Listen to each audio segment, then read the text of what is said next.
Welcome to my page! Today, magluluto naman tayo ng ginataang bilo-bilo with ube.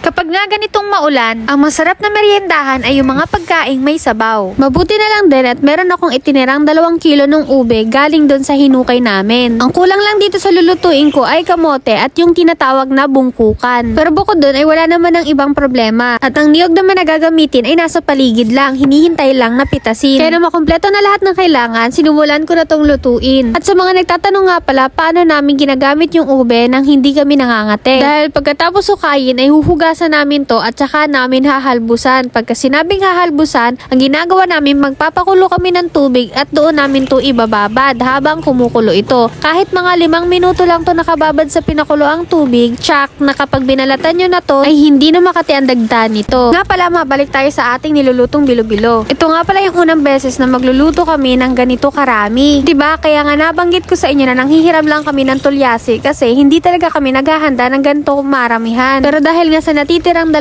kilo ng ube, kaya ganito kadami yung naluto ko. Sino nang gustong bilo-bilo? Muna na lagyan. Bigyan na natin mga kapitbahay.